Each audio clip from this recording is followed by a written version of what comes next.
শেখ হাসিনা সরকারের পতনের পর থেকেই আলোচনায় উঠে এসেছে ভারতের সেভেন সিস্টার্স অঙ্গরাজ্য। ভারতের উত্তর পূর্বাঞ্চলীয় অঞ্চলগুলোকে মূলত বলা হয় সেভেন সিস্টার্স। এমনকি বাংলাদেশের সদ্য গঠিত অন্তর্বর্তীকালীন সরকারের প্রধান উপদেষ্টা ডক্টর মোহাম্মদ ইউনূসের কণ্ঠেও সে আশঙ্কা ফুটে উঠেছে। বলা হচ্ছে বাংলাদেশ নিয়ে যদি হস্তক্ষেপ করে ভারত, তাহলে তাদের সেভেন সিস্টার এবং মিয়ানমারের কয়েকটি এলাকায়ও সে সংঘাত ছড়িয়ে পড়বে। কিন্তু বাংলাদেশের নিরাপত্তার সঙ্গে কেন সেভেন সিস্টার্স এর তুলনা করা হচ্ছে? পাশাপাশি ভারতের রাজনীতিতে কেন অত্যন্ত গুরুত্বপূর্ণ হয়ে উঠেছে এই সেভেন সিস্টার্স খ্যাত অঙ্গরাজ্যগুলো? ভারতের উত্তর পূর্বাঞ্চলীয় 7টি অঙ্গরাজ্যের রাজনীতি এবং দক্ষিণ পূর্ব এশিয়ার আঞ্চলিক রাজনীতির নানা বিষয় নিয়ে থাকছে ট্রেন্ডস নাও এর আজকের এক্সক্লুসিভ আয়োজন। ভূ রাজনীতির নানা মারপ্যাচ বুঝতে হলে সবার আগে সেসবকে দেখতে হবে আমেরিকার পররাষ্ট্রনীতির চোখ দিয়ে। কারণ বিগত 100 বছরেরও বেশি সময় ধরে পুরো পৃথিবীতে সাম্রাজ্যবাদী আধিপত্য বিস্তার করেছে মার্কিন যুক্তরাষ্ট্র। 1914 সালে শুরু হওয়া প্রথম বিশ্বযুদ্ধ থেকে শুরু করে 1940 সাল পরবর্তী দ্বিতীয় বিশ্বযুদ্ধ, ভারতীয় উপমহাদেশ থেকে ব্রিটিশ বিনিয়োগের বিতরণ এবং দ্বিজাতি তত্ত্বের ভিত্তিতে ভারত পাকিস্তানের ভাগ হওয়া, 1949 সালে 2 কোরিয়ার যুদ্ধ, 1965 সালে ভারত পাকিস্তানের যুদ্ধ, 1971 সালে পাকিস্তান বাংলাদেশের যুদ্ধ পর্যন্ত সবখানে ছিল মার্কিন পররাষ্ট্রনীতির আধিপত্য বিস্তারের লড়াই। শুধু তাই নয়, 2000 সাল পরবর্তী সময় ইরাকের সাদ্দাম হোসেনকে উৎখাত করার মধ্য দিয়ে ইরাক যুদ্ধ,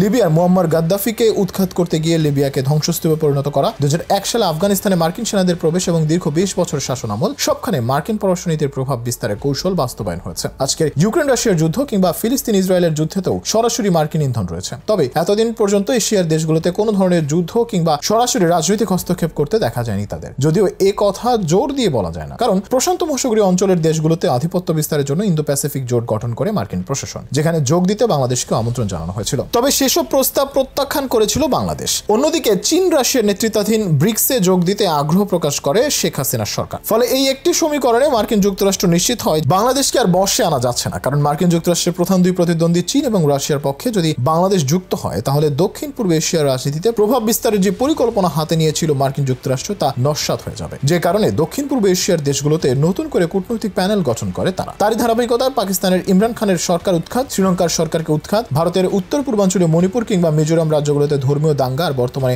বাংলাদেশের সরকার পতনের পেছনে পশ্চিমাদের ষড়যন্ত্র আছে বলে জানিয়েছেন রাজনৈতিক বিশ্লেষকরা। এমনকি পদত্যাগ এবং দেশ ছেড়ে ভারতে আশ্রয় নেওয়ার পর তার সরকারকে উৎখাতের পেছনে মার্কিন যুক্তরাষ্ট্রের হাত রয়েছে বলে মন্তব্য করেছেন সাবেক প্রধানমন্ত্রী শেখ হাসিনা। এদিকে বাংলাদেশের সীমান্তবর্তী মিয়ানমারও চলছে লাগাতার সংঘাত, যে সংঘাতে প্রধান এক ভুক্তভোগী দেশের নাম বাংলাদেশ। কারণ 2017 সাল থেকে শুরু করে আদ্য অব্দি বাংলাদেশে আশ্রয় নিয়েছে প্রায় 13 লাখেরও বেশি রোহিঙ্গা শরণার্থী। এই বিপুল পরিমাণ শরণার্থীদের খাদ্য, বস্ত্র, বাসস্থান, নির্মাণ সহ যাবতীয় কাজে সহযোগিতা করে আসছে পশ্চিমা এনজিও সংস্থাগুলো। ফলে বাংলাদেশের ভিতরে যেন ভয়ঙ্কর এক বিস্ফোরা হিসেবেই দেখা দিয়েছে এসব রোহিঙ্গারা। অন্যদিকে গত বছর থেকে ভারতের মণিপুরে চলছে সাম্প্রদায়িক দাঙ্গা। দীর্ঘ 16 বছর ধরে শেখ হাসিনার সরকার ক্ষমতা থাকার কারণে এসব রাজ্যগুলোকে নিয়ে খুব বেশি চিন্তা করতে হয়নি ভারত সরকারকে। কারণ বাংলাদেশের সব আঞ্চলিক নিরাপত্তার বিষয়, পররাষ্ট্রনীতির অনেকগুলো বিষয়ে সমঝোতা করে ভারত। তবে বর্তমানে আওয়ামী লীগ সরকার পতনের পর কিছুটা হলেও চিন্তার ভাঁজ পড়তে পারে ভারত সরকারের কপালে। কিন্তু কেন সেভেন সিস্টার্স খ্যাত এই 7টি রাজ্য নিয়ে দুশ্চিন্তায় ভারত, তাই নিয়ে অনেক প্রশ্ন আছে জনমনে। মূলত ভারতের উত্তর পূর্ব অঞ্চলের রহস্যে ঘেরা 7টি রাজ্য, যাদের একত্রে বলা হয় সেভেন সিস্টার্স। ভারত তো বটেই, প্রতিবেশী দেশগুলোতে ওই 7টি রাজ্য প্রতিনিয়ত বিভিন্ন ইস্যুর জন্ম দেয়। বাংলাদেশের প্রধান উপদেষ্টা ডক্টর মোহাম্মদ ইউনূসের একটি মন্তব্যের জেরে এখন আরো আলোচনায় এই সেভেন সিস্টার্স।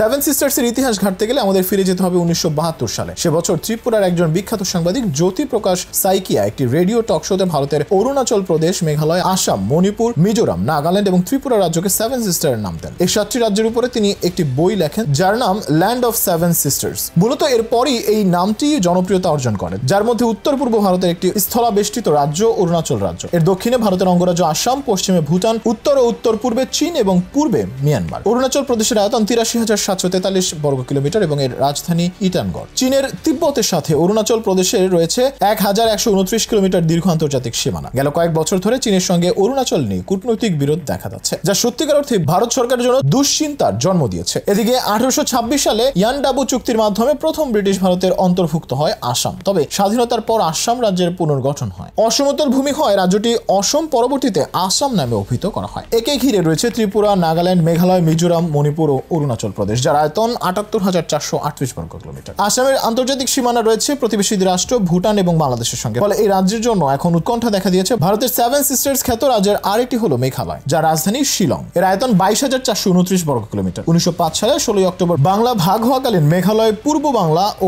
আসামের এক নতুন প্রাদেশিক অংশ হিসেবে স্বীকৃতি লাভ করে। প্রাকৃতিক সৌন্দর্যে ঘেরা এই রাজ্যটি নিয়েও চলছে নানা জল্পনা কল্পনা। মিজোরাম নামে আরো একটি রাজ্য সেভেন সিস্টার্স এর অংশ, যার আয়তন 21,087 বর্গ কিলোমিটার। এটি দেশের 23তম রাজ্য। প্রতিবেশী দেশ হিসেবে এবং মিয়ানমারের প্রায় 722 কিলোমিটার এলাকা নিয়ে মিজোরামের সীমান্ত অবস্থিত। ফলে বাংলাদেশের নিরাপত্তা যদি হুমকিতে পড়ে তাহলে এই রাজ্যেও দেখা দিতে পারে নিরাপত্তার অভাব। ভারতের উত্তর পূর্বাঞ্চলে আরো একটি রাজ্যের নাম নাগাল্যান্ড, যার আয়তন 16,579 বর্গ কিলোমিটার। এটি ভারতের ক্ষুদ্রতম রাজ্যগুলির মধ্যে একটি। ভারতের স্বাধীনতার ঠিক আগের দিন 1947 সালে 14 আগস্ট নাগারা নিজেদের স্বাধীনতার ঘোষণা করেও সুফল পায়নি। বর্তমানে সেভেন সিস্টার্স নিয়ে যে উৎকণ্ঠা চলছে সেখানে ব্যতিক্রম নয় নাগাল্যান্ড। এদিকে ভারতের তৃতীয় দ্রুততম রাজ্য হলো ত্রিপুরা, আর যার আয়তন 10,491 কিলোমিটার। এই রাজ্যের রাজধানী হলো আগরতলা। এটি পূর্ব আসাম এবং মিজোরামের রাজ্য এবং উত্তর, দক্ষিণ ও পশ্চিমে বাংলাদেশ দ্বারা বেষ্টিত। আর বাংলাদেশের সঙ্গে সীমানা ভাগাভাগি মানে নতুন সংখ্যা ভারতের জন্য। সেভেন সিস্টার্স এর আরো একটি রাজ্যের নাম মণিপুর, যার আয়তন প্রায় 22,327 বর্গ কিলোমিটার। ভারতের স্বাধীনতার পর মণিপুর সংবিধানে প্রতিষ্ঠিত হয়। এরপর 1972 সালে 21 জানুয়ারি মণিপুর পূর্ব রাজ্যের মর্যাদা অর্জন করে। মূলত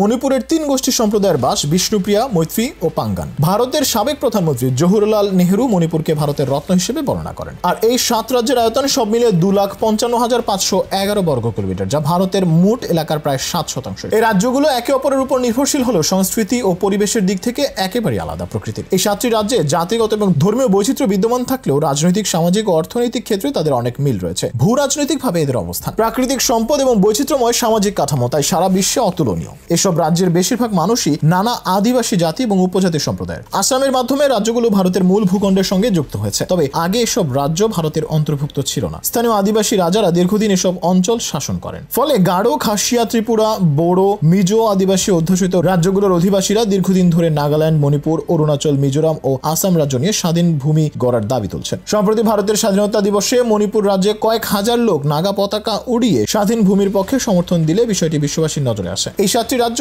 চতুর্দিক দিয়ে অন্যান্য রাষ্ট্রের স্থলভাগ দিয়ে বেষ্টিত। ফলে ভারতের মূল ভূখণ্ডের সাথে এই রাজ্যগুলোর যোগাযোগ রক্ষা করা হয় মাত্র 7 কিলোমিটার দৈর্ঘ্যের একটি সরু পথ দিয়ে, যাকে বলা হয় চিকেন নেক করিডোর, যা ভারতের পশ্চিমবঙ্গ রাজ্যের উত্তর দিকে অবস্থিত। কিন্তু এই পথ দিয়ে যোগাযোগ সময় সাপেক্ষ, ব্যয়বহুল। ফলে ভারত বাংলাদেশের মধ্য দিয়ে এই 7টি রাজ্যের সাথে সড়ক, রেল ও নৌপথ ট্রানজিট স্থাপনে বিশেষভাবে আগ্রহী। কিন্তু বিশ্লেষকদের দাবি, এমন ট্রানজিট ভারতের স্বার্থ হাসিল করলেও বাংলাদেশের অর্থনীতি বিবেচনায় তেমন সুফল আনতে পারবে না। সম্প্রতি ডক্টর মোহাম্মদ ইউনুস বলেন, বাংলাদেশকে কেউ অস্থিতিশীল করতে চাইলে চারিদিকে অস্থিতিশীলতা ছড়িয়ে পড়বে। প্রতিবেশী মিয়ানমার, ভারতের সেভেন সিস্টার্স, পশ্চিমবঙ্গ সব জায়গাতে ছড়িয়ে পড়বে অস্থিরতা। ভারতের এক সংবাদ মাধ্যমে তারা এমন আশঙ্কা প্রকাশের পর থেকেই নতুন করে আলোচনায় আসতে শুরু করে এই সেভেন সিস্টার্স। রাজনৈতিক বিশেষজ্ঞদের মতে বাংলাদেশ কোনো পরাশক্তির রাজনৈতিক স্বার্থ চরিতার্থে যেন উপলক্ষ হিসেবে ব্যবহৃত হয়ে যেন অর্থনৈতিকভাবে ক্ষতিগ্রস্ত না হয়, সে বিষয়ে সরকারকে সচেষ্ট থাকতে হবে। কেননা এ বিষয়ে একটি ভুল সিদ্ধান্ত অর্থনৈতিক ও রাজনৈতিক ক্ষেত্রে বাংলাদেশের জন্য চরম বিপর্যয় বয়ে আনতে পারে। অর্থনৈতিক ও রাজনৈতিক স্বার্থ বিবেচনা করে প্রতিটি পদক্ষেপ নিতে হবে। আর বর্তমানে যখন মার্কিন প্রেসক্রিপশন মেনে পরিবর্তন হয়েছে বাংলাদেশের সরকারের, তখন তা ভারতের সেভেন সিস্টার্স খ্যাত 7টি রাজ্যের জন্য বড় ধরনের হুমকি হিসেবে বিবেচিত হচ্ছে। কারণ